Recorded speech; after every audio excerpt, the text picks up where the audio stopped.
नमस्कार बच्चों, आज नया विषय पत्रकारिता के बाद में रिपोर्ट लेखन। इसी के तहत हम विशेष रिपोर्ट, स्तंभ लेखन, फीचर, आलेख से जुड़े विभिन्न तथ्यों का अध्ययन करेंगे। रिपोर्ट को हिंदी में संवाद, रिपोर्टर को संवाददाता और रिपोर्टिंग को संवाद प्रस्तुति कहा जाता है। जब हम आपस में बातचीत करते हैं तो उसे संवाद कहा जाता है। संवाद का शाब्दिक अर्थ कहने, सूचित करने, किसी घटना की जानकारी देना है। यही जानकारी जब पत्रकारिता का रूप ग्रहण करके तथ्यात्मक रूप में हमारे बीच आ जाती है तो उसे रिपोर्ट कहते हैं। रिपोर्ट के प्रस्तुतिकरण की प्रक्रिया को रिपोर्टिंग तथा उसे जनता के बीच में या हमारे बीच लाने वाले व्यक्ति को रिपोर्टर कहा जाता है। आपको बात समझ में आई होगी। Report, reporter, reporting. ठीक है। कोई बात होती है वो रिपोर्ट कहलाती है, उसको लाने वाला रिपोर्टर होता है। पत्रकारिता का रूप देने वाला, वो देने की प्रक्रिया रिपोर्टिंग कहलाती है। रिपोर्ट की विशेषताएं देखिए।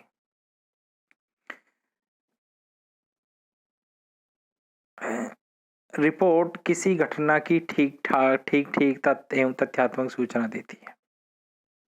मतलब ठीक और तथ्यात्मक ऑथेंटिक सूचना देती है। रिपोर्ट में निष्पक्षता एवं तटस्थता का भाव बेहद जरूरी है। रिपोर्ट का आकार संक्षिप्त होना चाहिए। इसमें घटना से संबंधित तथ्यों की शुष्क प्रस्तुति होती है। मतलब इसमें सीधे घटनाओं से संबंधित होती है। और साहित्यिकता एवं कलात्मकता का रिपोर्ट में कोई स्थान नहीं होता। मतलब कलात्मकता और साहित्यिकता का रिपोर्ट में कोई स्थान नहीं होता है। छठा, रिपोर्ट का महत्व तात्कालिक एवं समसामयिक होता है। रिपोर्ट का महत्व तात्कालिक समसामयिक होता है। मतलब उस समय विशेष से जुड़ी हुई रहती है, उसी से संबंधित बात रहती है। अब आपको समझ में आया कि रिपोर्ट की क्या विशेषताएं हैं। मतलब किसी घटना की ठीक और तथ्यात्मक जानकारी देता है, आंकड़ानुमी जानकारी देता है और घटना संबंधी जानकारी देता है। इसमें निष्पक्षता, तटस्थता का भाव बेहद जरूरी है। रिपोर्ट का आकार संक्षिप्त होना चाहिए। इसमें घटना से संबंधित तथ्यों की शुष्क प्रस्तुति होती है। साहित्यिकता या कलात्मकता का कोई स्थान नहीं होता है। रिपोर्ट में का महत्व तात्कालिक और समसामयिक होता है। आप देखो रिपोर्ट कितने प्रकार की होती है। रिपोर्ट के प्रकार: साहित्यिक रिपोर्ट, शैक्षिक रिपोर्ट, स्वास्थ्य समाचार रिपोर्ट, कृषि समाचार रिपोर्ट, प्राकृतिक आपदा report, press conference, press report और खेल रिपोर्टिंग आदि से जुड़ी हुई जो जानकारी देते हैं इन्हें विभिन्न नामों से जाना जाता है। और भी होते हैं इनके अलावा भी। ठीक है। ये जो मेन होती है वो ये है। आगे देखिए, विशेष रिपोर्ट। विशेष रिपोर्ट क्या होती है?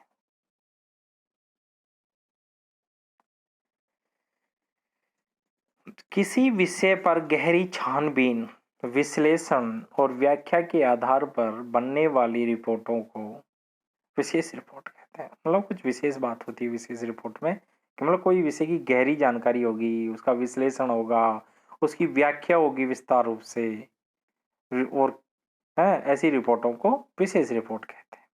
इन्हें तैयार करने के लिए किसी घटना, समस्या या मुद्दे की गहरी छानबीन की जाती है। ये इंपॉर्टेंट है। इसमें एक वर्ड है, समस्या घटना सब में होती है पर इसमें गहरी छानबीन हो जाती है। उससे संबंधित तथ्यों को एकत्रित किया जाता है। तथ्यों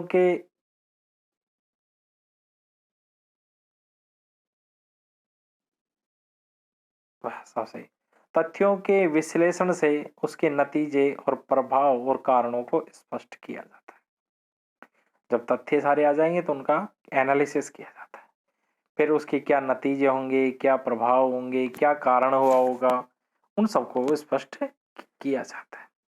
अब देखो रिपोर्ट की, विशेष रिपोर्ट के प्रकार। पहली है खोजी रिपोर्ट। इसमें रिपोर्टर अनुपलब्ध तथ्यों को मौलिक शोध और गहरी छानबीन के जरिए सार्वजनिक करता है। खोजी रिपोर्ट से पता चला खोजबीन कर रहा है, जो तथ्य उपलब्ध नहीं है उन तथ्यों की मौलिक शोध करता है और गहरी छानबीन करके उसे सार्वजनिक करता है, पब्लिक का रूप देता है, उन्हें पब्लिक के सामने लाता है। इसका आम प्रयोग आमतौर पर भ्रष्टाचार, अनियमितताओं और गड़बड़ियों को उजागर करने के लिए किया जाता है। किसके लिए? भ्रष्टाचार, अनियमितता, गड़बड़ियों को उजागर करने के लिए किया जाता है खोजी रिपोर्ट। इन डेप्थ रिपोर्ट, अब पता लगा कि इन डेप्थ और भी ज्यादा गहराई में जाकर उसकी खोजबीन करना, जिसमें सार्वजनिक तौर पर उपलब्ध जो तथ्य होते हैं, मतलब ये खोज रिपोर्ट तो हो गई भाई, ये खोज की रिपोर्ट तो सार्वजनिक तथ्य हो गए हैं, जनता के सामने ला दिए, पर इन्हीं सार्वजनिक तौर पर उपलब्ध तथ्यों, सूचनाओं और आंकड़ों की गहरी छानबीन कर, जो सार्वजनिक रूप से उपलब्ध तथ्य हैं, आंकड़े हैं, सूचनाएं हैं, उनकी गहरी छानबीन कर पाठकों के सामने लाया जाता है। किसके सामने लाया जाता है? पाठकों के सामने लाया जाता है। विश्लेषणात्मक रिपोर्ट।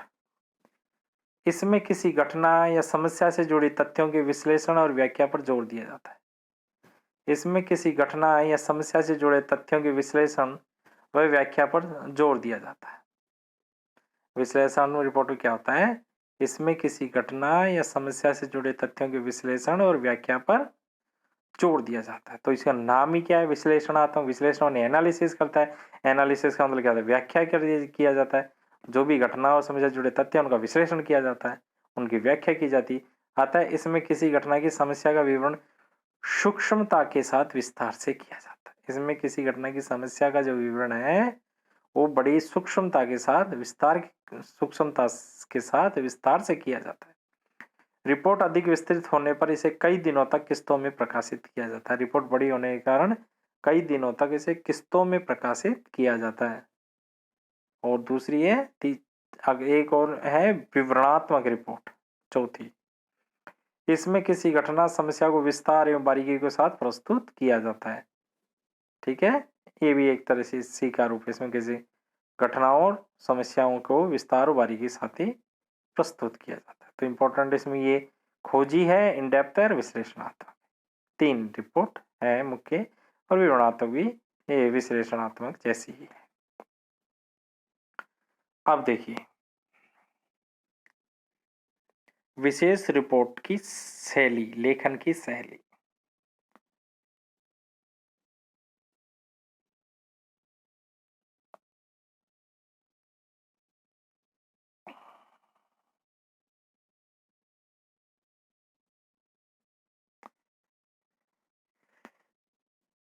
सामान्यतः विशेष रिपोर्ट को समाचार की तरह उल्टा पिरामिड शैली में लिखा जाता है, परंतु कई बार इन्हें फीचर शैली में भी लिखा जाता है, मतलब मनोरंजनात्मक तरीके से इसे लिखा जाता है।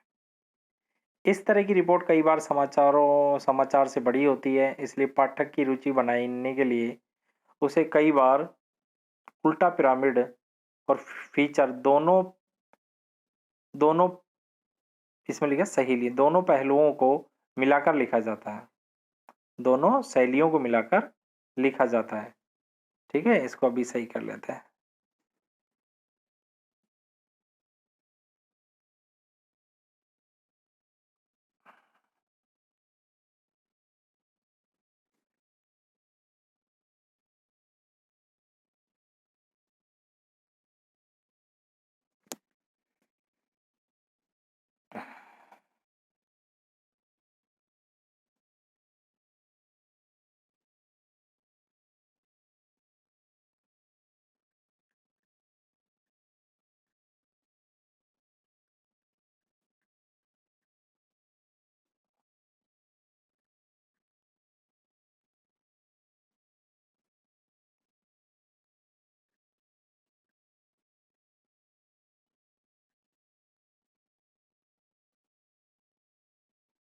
ये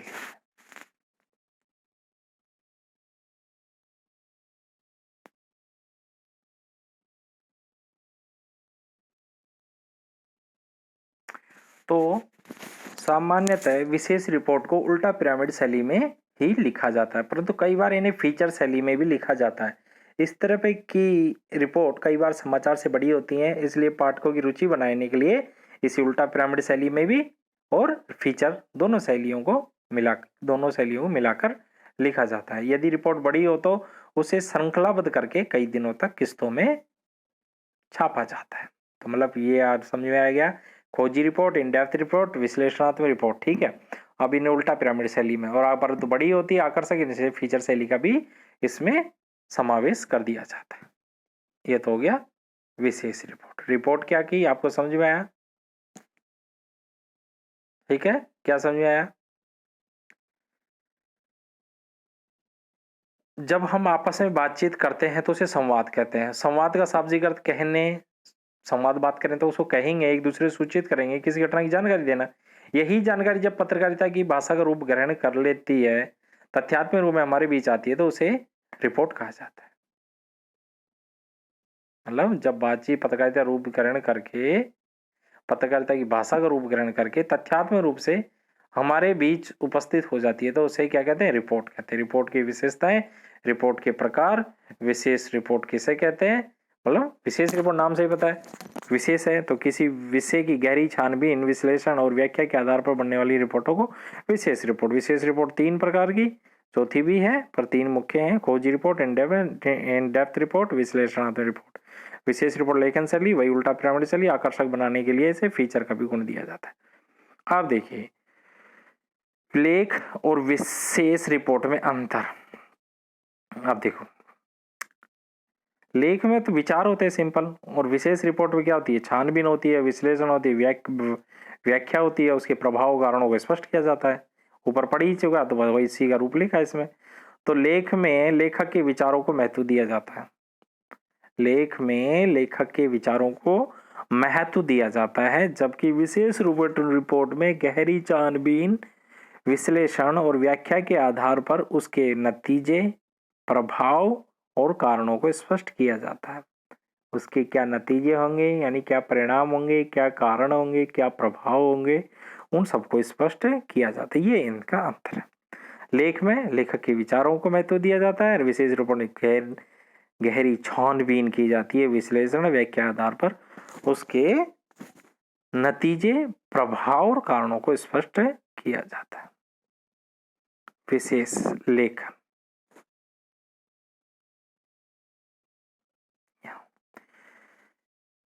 सामान्य लेखन से हटकर किसी विशेष विषय पर किया गया सामान्य, बल विशेष लेखन तो वही होगा कोई जो सामान्य विषय उसे हटकर किसी विषय पर लेखन किया जा रहा है, वो क्या कहलाएगा?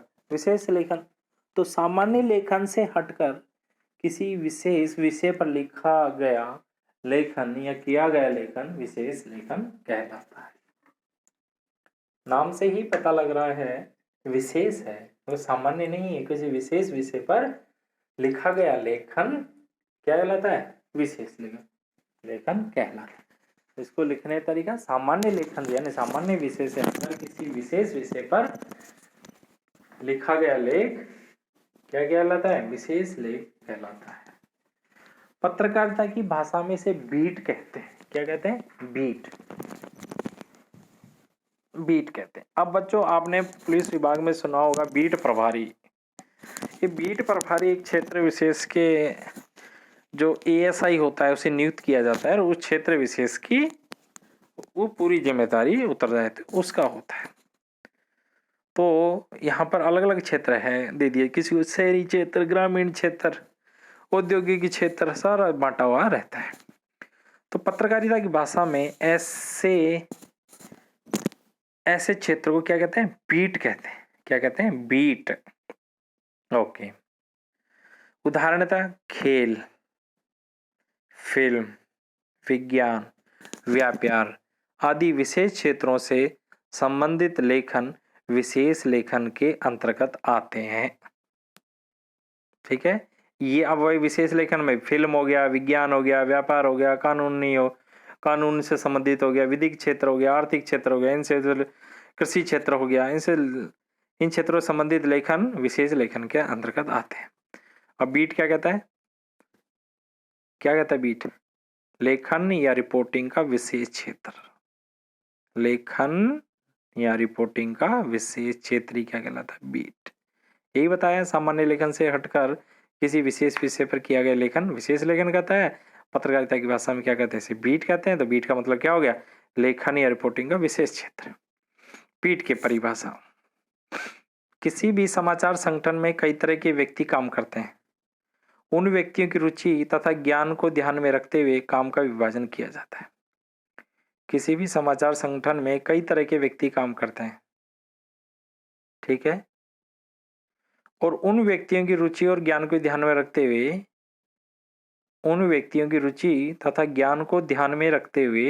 काम का विभाजन किया जाता है।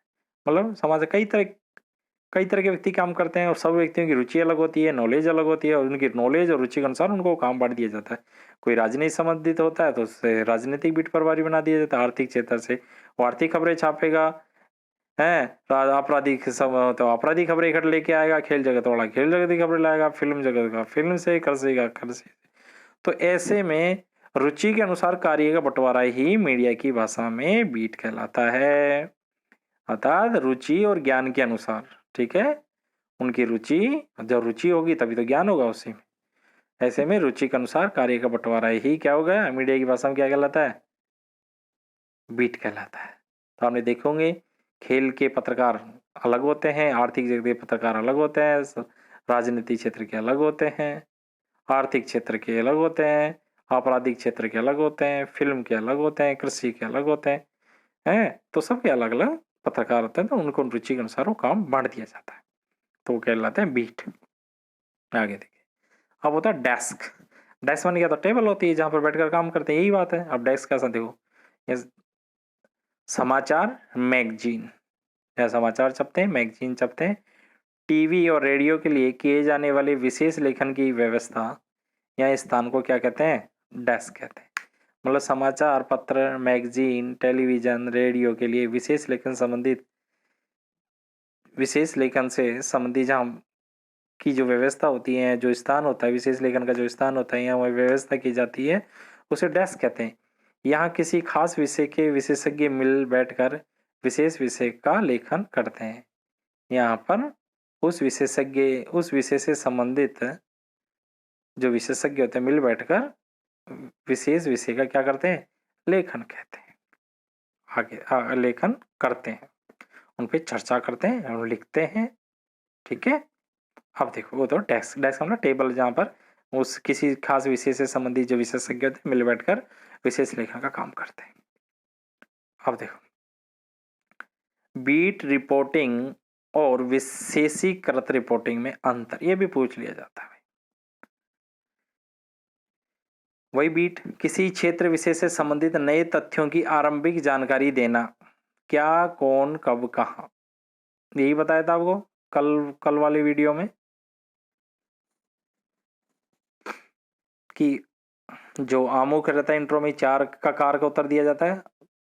कादक है, फिर न आता है, फिर बा आता है, फिर है आता है। तो क्या, कौन, कब, कहाँ, इतनी जानकारी पर्याप्त होती है। मतलब बीट रिपोर्टिंग क्या होती है? किसी क्षेत्र विशेष से संबंधित नए तथ्यों की आरंभिक जानकारी देना, ये कहलाती है। जो कोई घटना घटित हुई उसकी आरंभिक जानकारी क्या कहलाती है? Beat reporting. तो आरंभिक जानकारी में क्या क्या आती है? क्या, कौन, कब, कहाँ, इतनी जानकारी पर्याप्त होती है। ये जानकारी देने की जो प्रक्रिया रहती है वो बीट रिपोर्टिंग कहलाती है। बीट रिपोर्टिंग और विशेष रिपोर्टिंग में अंतर। बीट रिपोर्टिंग में किसी विशेष विषय से संबंधित तथ्यों की जानकारी होती है।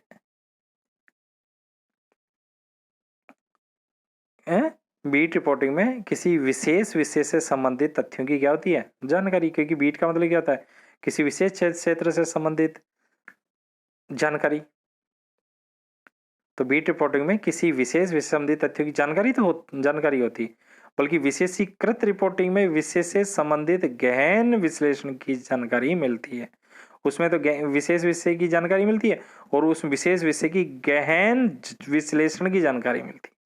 मतलब उसके अंदर और डेप्थ जानकारी हासिल करना बीट के अंदर ही, वही क्या कहलाती है? विशेषीकृत रिपोर्टिंग कहलाती है। विशेष रिपोर्ट, विशेष जानकारी, बीट रिपोर्टिंग। उसी के अंदर और गहन विश्लेषण की जानकारी विशेषीकृत रिपोर्ट। इसमें घटनाओं के घटित होने की मूलभूत कारणों और परिणामों पर प्रकाश डाला जाता है। किसमें? विशेषीकृत रिपोर्टिंग। इसमें घटनाओं के घटित होने की मूलभूत कारणों और परिणामों पर भी प्रकाश डाला जाता है। किसमें? विशेषीकृत रिपोर्ट। अभी देखो,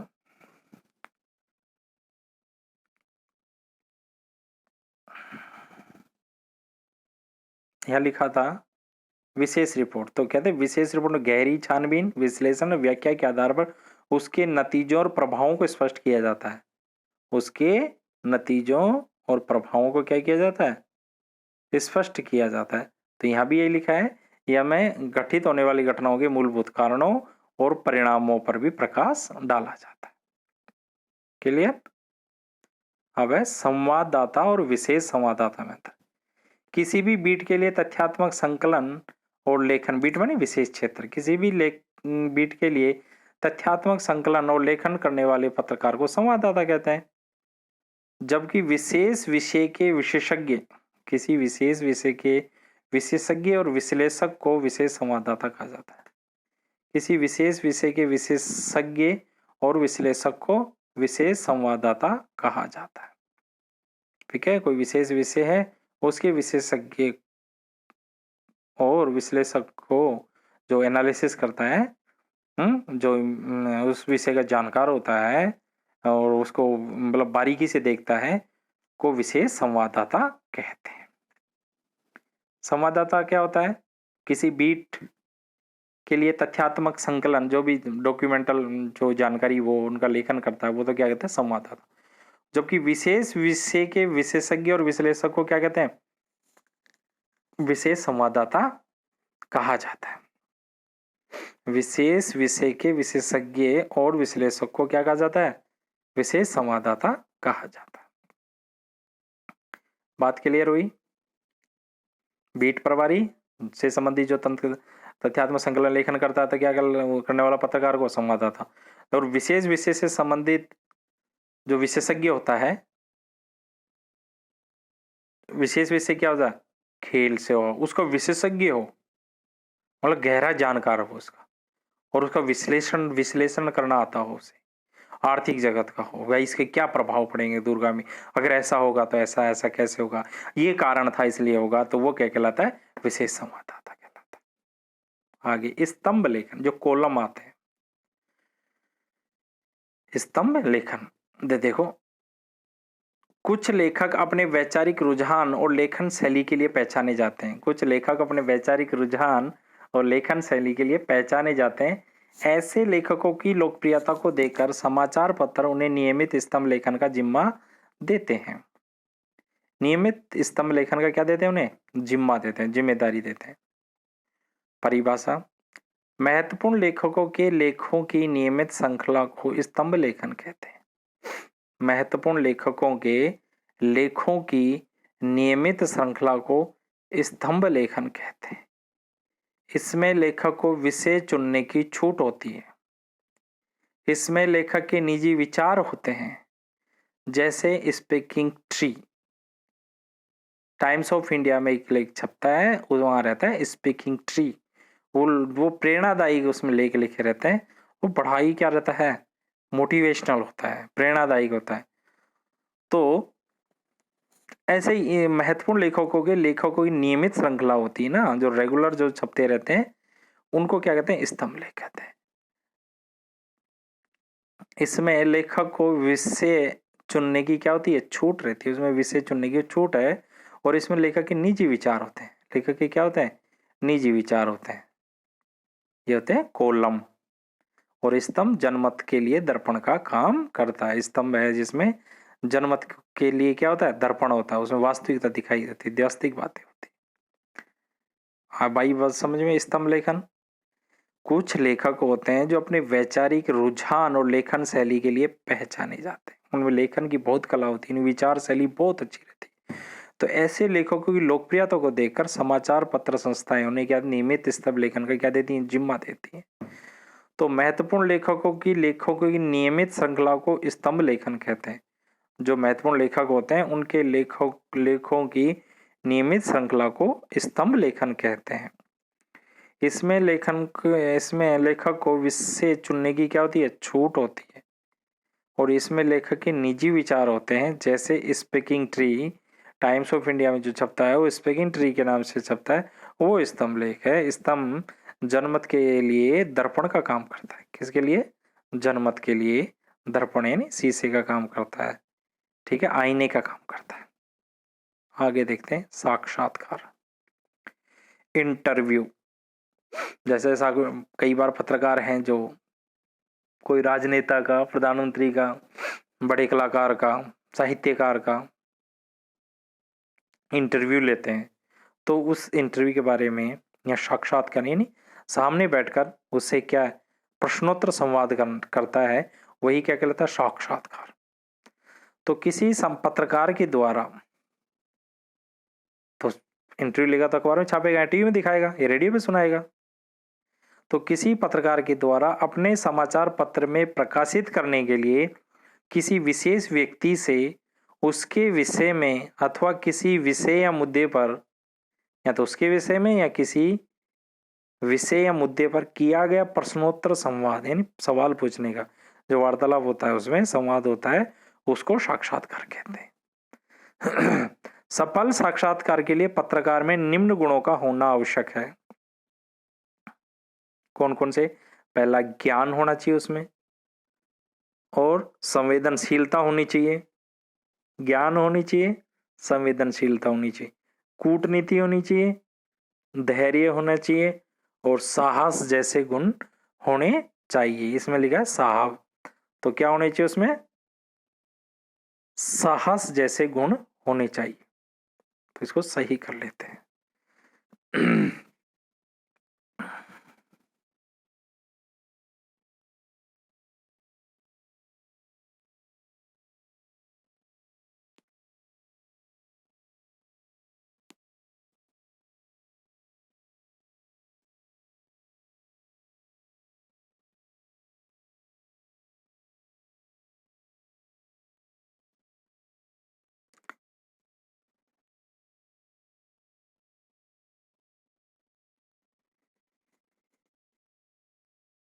तो उसमें क्या होने चाहिए?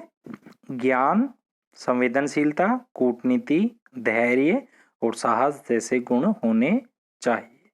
क्लियर बात?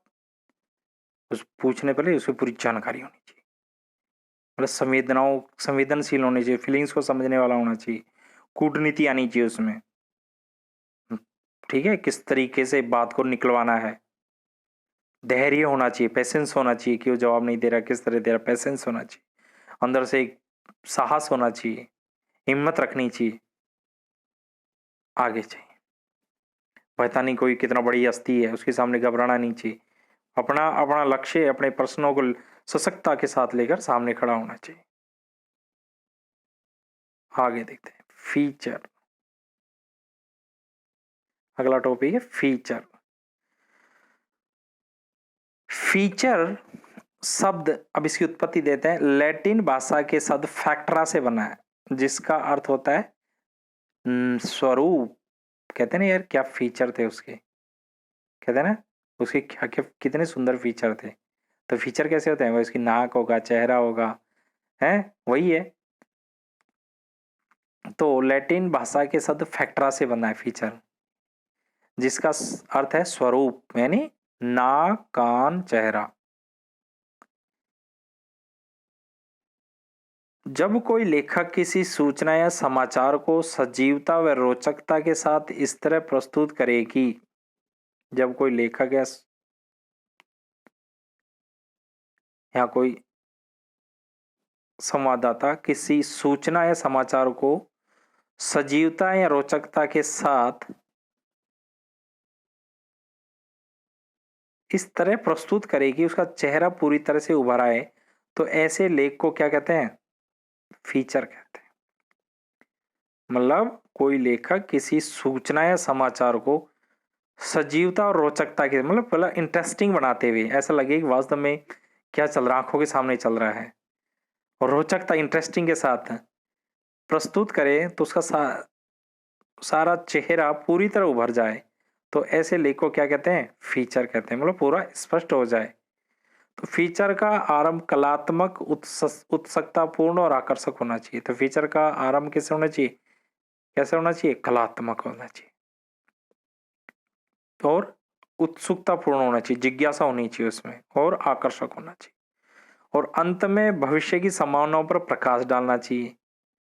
भाई इसमें क्या इसका बेनिफिट है, क्या नुकसान है, क्या है, उसके बारे में बताना चाहिए। फीचर में लेखक के निजी विचार भी महत्वपूर्ण होते हैं, और इस फीचर में लेखक के निजी विचार भी क्या होते हैं? महत्वपूर्ण होते हैं। फीचर लेखन का क्या आशय है? एक भाषा में समय, एक लाइन में समझे या एक शब्द में समझे तो मनोरंजन पूर्ण समाचार, वही क्या होता है? फीचर। उसी से क्या हो जाएगा? रोचकता आ जाएगी, उसी से सजीवता आ जाएगी। ठीक है, उसका पूरा लोगों का आकर्षण बना रहेगा, है, कलात्मकता आई जाएगी। तो यही है। तो मनोरंजन पूर्ण समाचार क्या कहलाता है? फीचर कहलाता है। फीचर में मनोरंजन का स्थान पहला होता है, सूचना और समाचार का स्थान गौण होता है, यानी दूसरा होता है। पहले मनोरंजन, बाद में सूचना या समाचार। तो उस मनोरंजन प्लस जानकारी होती है, उसे कोई लेख है, उसे मनोरंजन भी है, जानकारी भी है, तो उसे हम फीचर से लिए श्रेणी में रखेंगे। न तो मनोरंजक प्रस्तुति के बिना कोई फीचर, अगर कोई जानकारी है बिना मनोरंजन के आएगी तो फीचर नहीं बन सकता है, और ना ही किसी सूचनात्मक आग्रह के बिना कोई लेख फीचर हो सकता है। और नहीं, मनोरंजन ही मनोरंजन है, उसमें कोई जानकारी नहीं है तो वो फीचर नहीं हो सकता। दोनों का होना आवश्यक है, मनोरंजन और जानकारी का। अब एक व्यवस्थित परिभाषा देखते हैं।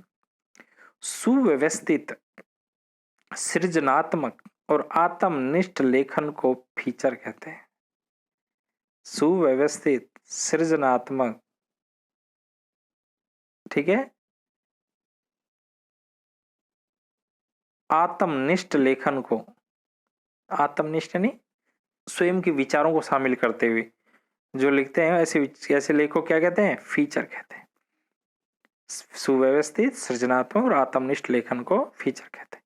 फीचर लेखन का उद्देश्य पाठकों को सूचना देना, पाठकों को सूचना देना, शिक्षित करना और मनोरंजन करना होता है। फीचर लेखन का उद्देश्य क्या है?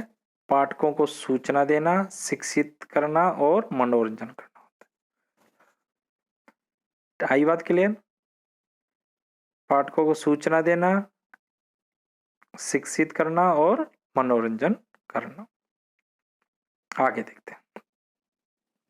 फीचर लेखन के तत्व क्या क्या होते हैं? शीर्षक होता है, फिर उसका आमुख होता है, फिर उसका विवेचन होता है और निष्कर्ष होता है। वही समाचार की तरह, भाई इसका क्या शीर्षक हो गया है, उसमें स्रोत होता है, इसमें स्रोत की जरूरत नहीं है इसमें। फिर इसमें आमुख हो गया है, मतलब इंट्रोडक्शन हो गया, फिर इसकी बॉडी या क्लेवर हो गया, विवेचन हो गया, निष्कर्ष हो गया। ये इसके भाई तत्व है। चित्रांकन और छायांकन, ये फीचर के साथ, टीचर लिखा हुआ है फीचर है, फीचर के साथ उसकी विषय वस्तु के अनुरूप नक्शे, चित्र, रेखा चित्र, कार्टून आदि लगाए जाते हैं तो फीचर की रोचकता, आकर्षण और प्रभाव में वृद्धि हो जाती है। यदि फीचर के साथ अगर ये चीज और लगा दे, नक्शे, चित्र, रेखा चित्र, कार्टून, तो क्या उसकी रोचकता और आकर्षण और प्रभाव में क्या हो जाती है? वृद्धि हो जाती है। क्या हो जाती है? वृद्धि हो जाती है। ठीक है, तो इसको सही कर देते हैं।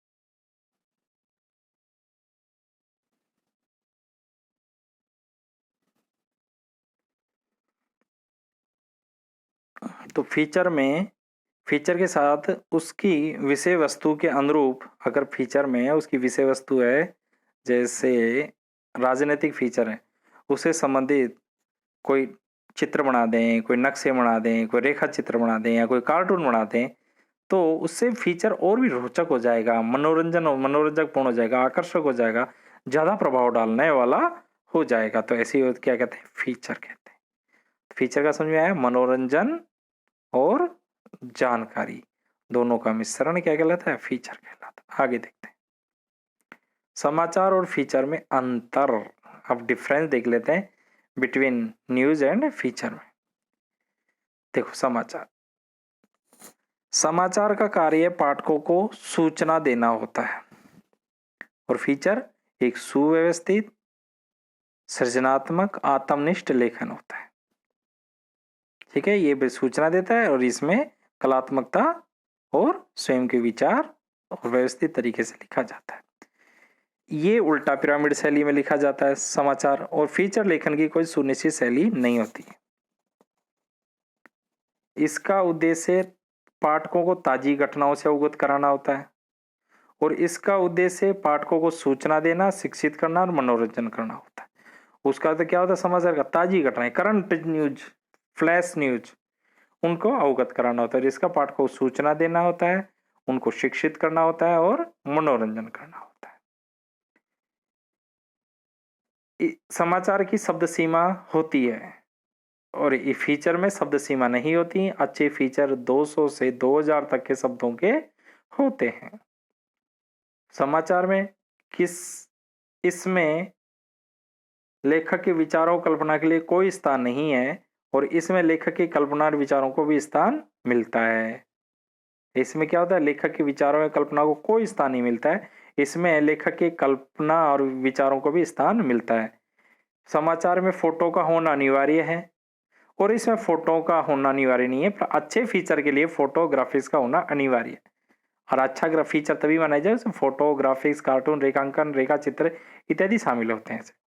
समाचार लेखन पूर्णतः तथ्यात्मक होता है, मतलब पूर्णतः आंकड़ों पर निर्माणित होता है, और फीचर लेखन मुख्यतः कथात्मक शैली में होता है ना, कहानी के रूप में जैसे लिखा हुआ रहता है, एक तरह से कथा का रूप लिए हुए होता है, कथात्मक शैली में होता है। अब आप देखिए यहाँ पे इसको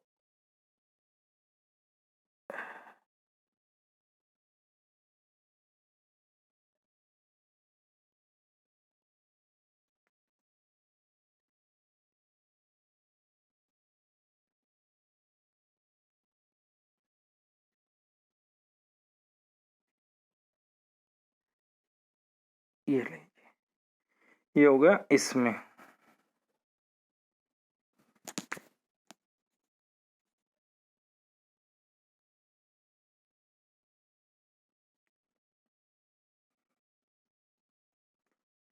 तो इसमें लेखक के विचारों, कल्पना के लिए कोई स्थान नहीं होता है और इस फीचर में कल्पना और विचारों का स्थान होता है। फोटो अनिवार्य होता है पर उसमें एक फोटो की जरूरत, पर अच्छा फीचर है तो फोटो अनिवार्य होता है फोटो की।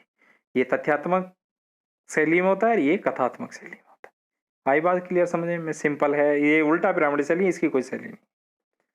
और देखिए ये ताजी घटनाओं से अवगत कराता है, ये लोग, ये पाठकों को क्या करता है, शिक्षित करता है, मनोरंजित करता है, सूचना देता है। आगे देखिए आलेख। आलेख आलेख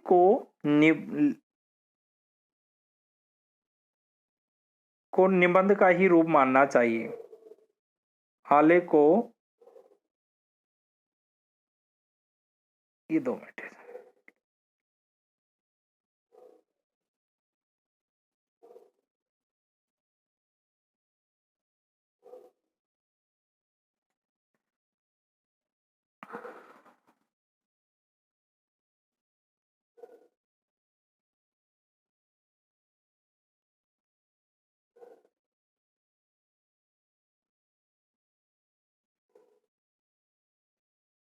ये देखिए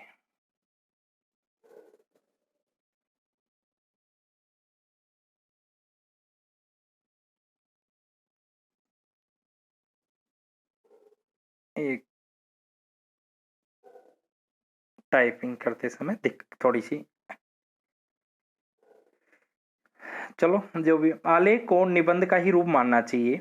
लेख में किसी एक विषय से संबंधित विचार होते हैं अब देखिए इंपॉर्टेंट, निबंध का ही रूप मानना चाहिए और लेख में किसी एक विषय संबंधित विचार होते हैं।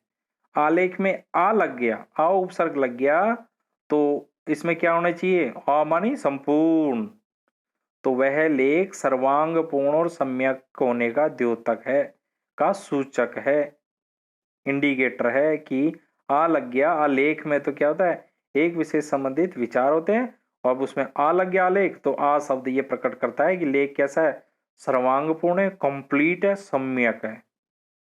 ठीक है। परिभाषा, आलेख गद्य लेखन की वैविधता, याद रखना गद्य लेखन जिसमें किसी एक विषय पर सर्वांगपूर्ण और सम्यक विचार होते हैं। ठीक है। गद्य लेखन की एक विधा है, आलेख गद्य लेखन की एक विधा है जिसमें किसी एक विषय पर सर्वांगपूर्ण और सम्यक विचार होते हैं। अच्छे आलेख के गुण, आलेख की भाषा सरल, सरस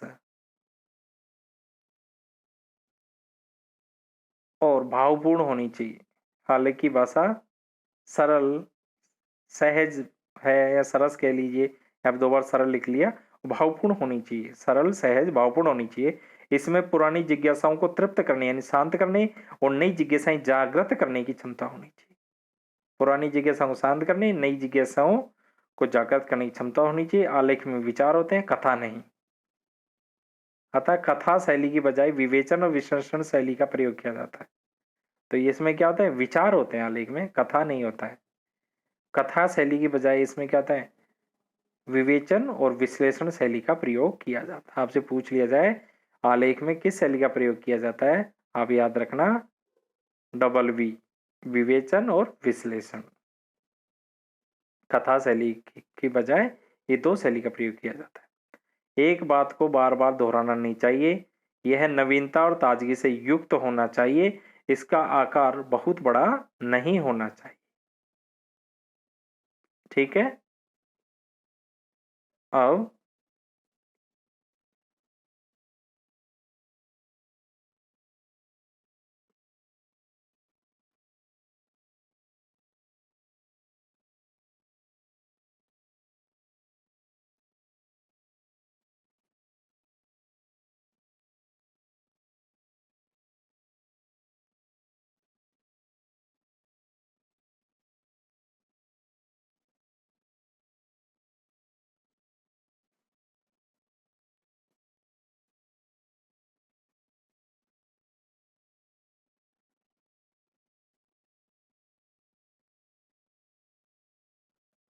तो क्या होता है, पुरानी जिज्ञासाओं को तृप्त करने का, नई जिज्ञासा शांत करने की क्षमता होनी चाहिए।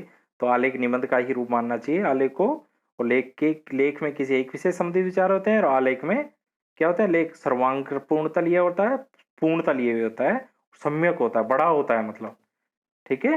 तो मतलब संपूर्ण जानकारी होती है, एक विषय नहीं होता है, संपूर्णता का पक्ष लिए हुए होता है आलेख में।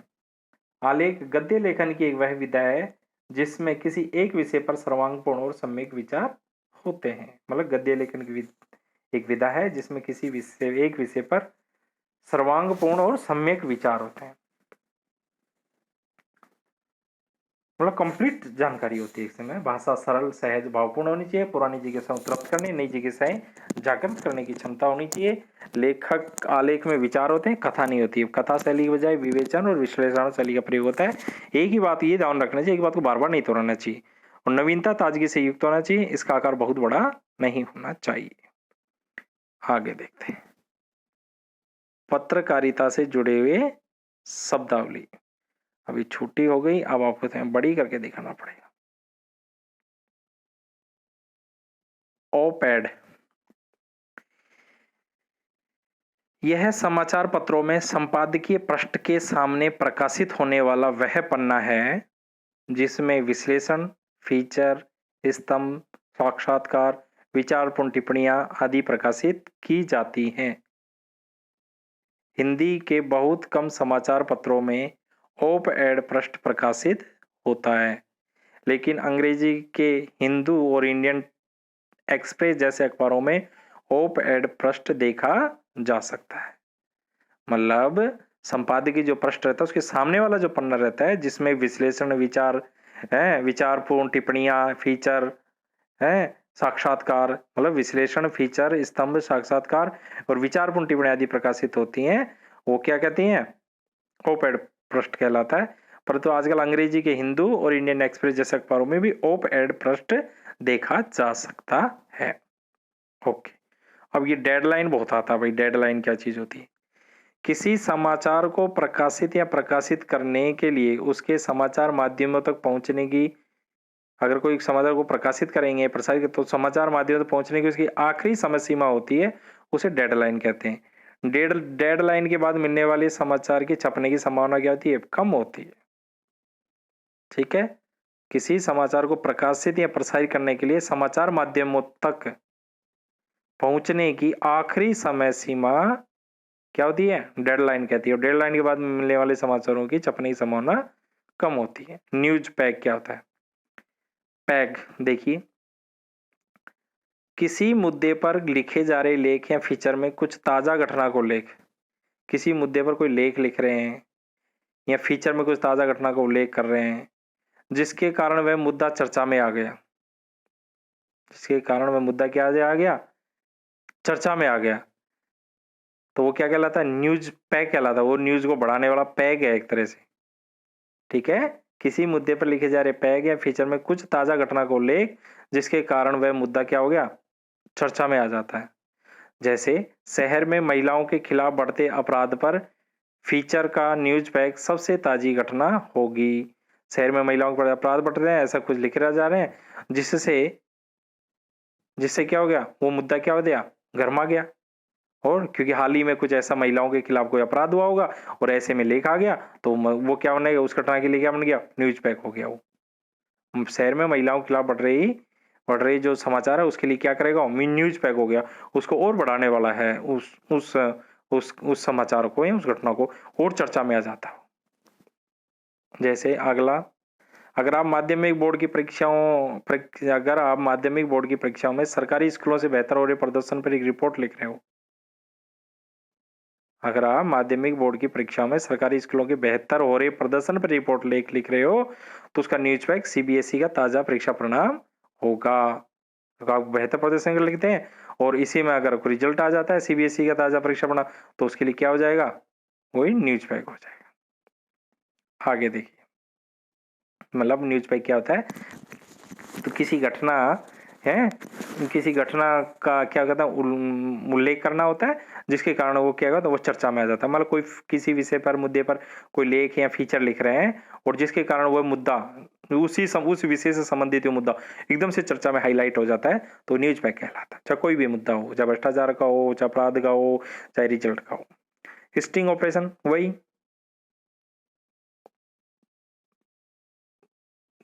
भ्रष्टाचार जैसी गतिविधियों को रोकने वाला, पकड़ने वाला कुछ ऐसा। देखो, जब किसी टेलीविजन चैनल का पत्रकार छिपे कैमरे के जरिए, स्टिंग ऑपरेशन टेलीविजन वाले में ज्यादा चल रहा है आजकल, वैसे भी लोग बात करते हैं पर टेलीविजन वाला ज्यादा है। जब किसी टेलीविजन चैनल का पत्रकार छिपे कैमरे के जरिए किसी गैर कानूनी, अवैध सामाजिक गतिविधियों को फिल्माता है फिर उसे अपने चैनल पर दिखाता है, इसे स्टिंग ऑपरेशन कहते हैं।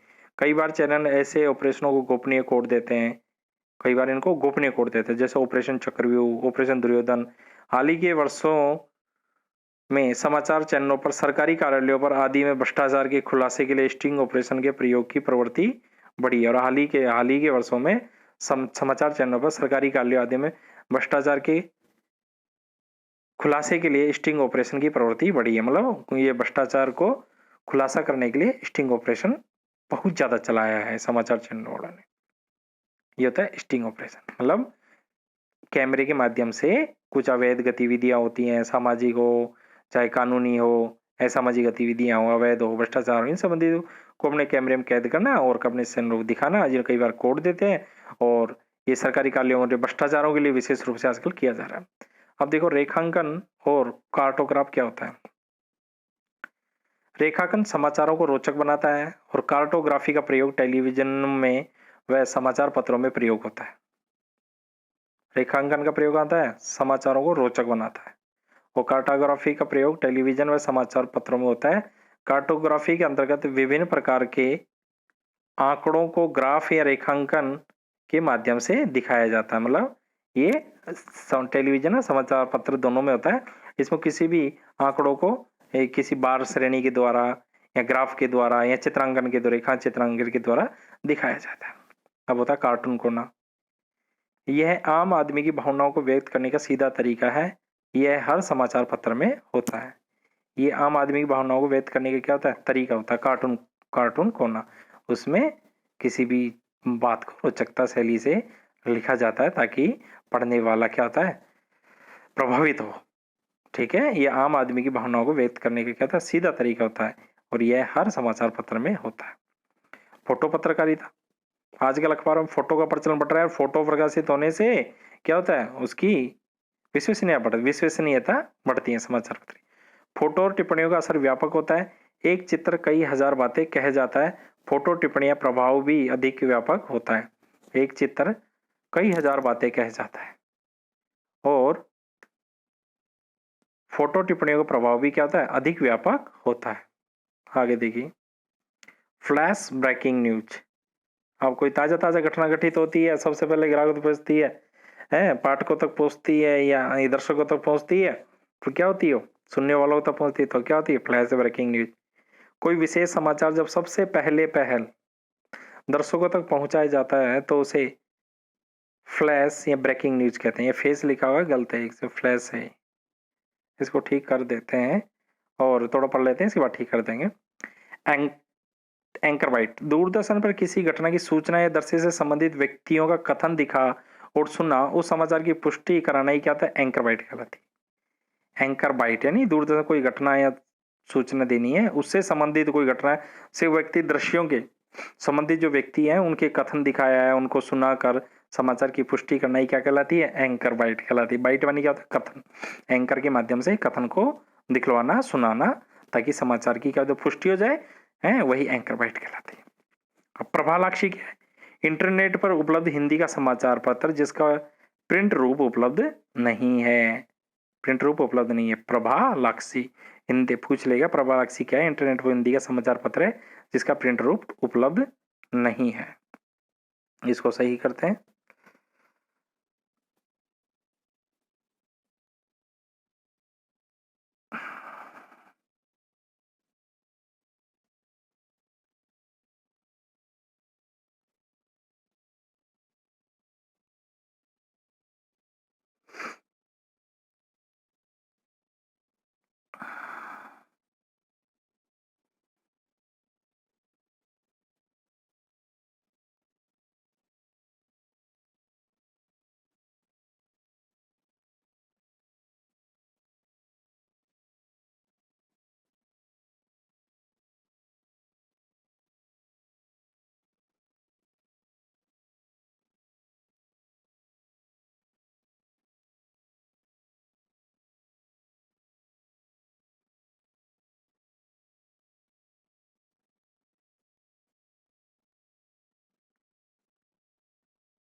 ये लीजिए,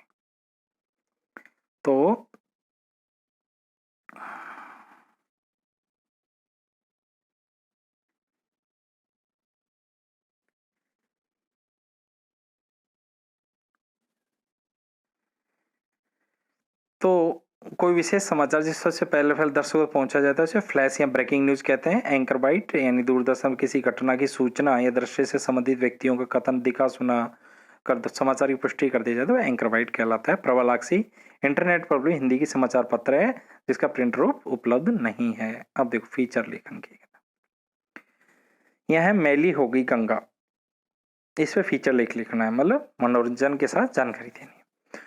वर्तमान विज्ञान युग में मानव को जहां असंख्य वरदान मिले हैं वहां कुछ अभिशाप भी मिले। मतलब देखो शुरुआत कैसे गंगा के बारे में नहीं ली, कुछ ऐसे कोटेशन से की है।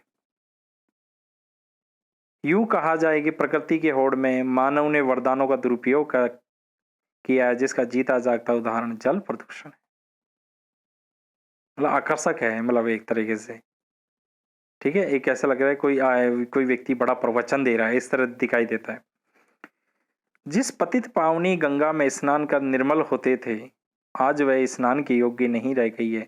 धार्मिक आस्था के चलते यदि गंगा में नहा भी लिया जाए तो विभिन्न प्रकार के त्वचा रोग होने की आशंका बनी रहती है, जिसका कारण है कल कारखानों से निकलने वाले अवशिष्ट पदार्थ, दूषित जल आदि। यह एक ऐसी विकराल समस्या बन गई है जिसका कोई समाधान नहीं दिखाई देता। शहर का टनों कचरा, दूषित पदार्थ, पशुओं की हड्डियां, राख, मिट्टी, अनेक वस्तुएं गंगा में प्रवाहित कर दी जाती है। परिणामतः गंगा का आकार और स्वच्छता दिनों दिन घटती जा रही है। प्रत्येक वर्ष सरकारी योजनाओं में गंगा स्वच्छता अभियान के नाम पर, यानी गंगा स्वच्छता का अभियान है के नाम पर लाखों करोड़ों रुपए बांटा जाता है। संबंधित विभाग उसका ब्यौरा भी पेश करते हैं, परंतु गंगा की हालत जस की तस बनी हुई है। यदि हम सही समय पर नहीं चेते, यानी जागृत नहीं हुए, तो इसके परिणाम भयंकर हो सकते हैं। हम सबको जागरूक होकर गंगा को मैली होने से बचाने के लिए कृत संकल्प होना चाहिए। अगर ऐसा लेख है तो क्या कहलाएगा? फीचर कहलाएगा। आगे देखते हैं। आलेख लेखन। मोबाइल बिना लगे सब सुनना। देखो वर्तमान में संचार क्षेत्र में बड़ी तेजी से व्यापक और पर्याप्त परिवर्तन हुए हैं। परिवर्तन की इस श्रृंखला में मोबाइल सेवा भी है जिसे चमत्कारिक परिवर्तन हुए हैं। मतलब पूर्ण जानकारी के तहत है आलेख का, मतलब सर्वांग जानकारी।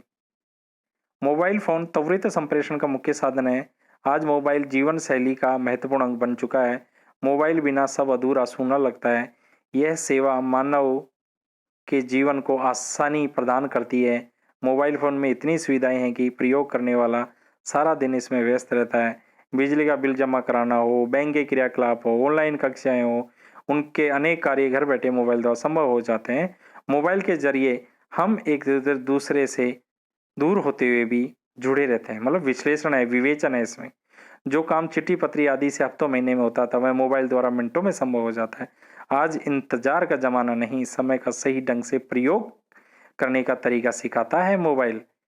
आज प्रत्येक बच्चा, युवा, महिला, बुढ़ा आदि मोबाइल के प्रयोग करता है। मोबाइल में मनोरंजन के भी अनेक साधन हैं। SMS, WhatsApp, YouTube, Facebook, games, radio, camera, मतलब सभी का रूप धारण कर लिया इसने।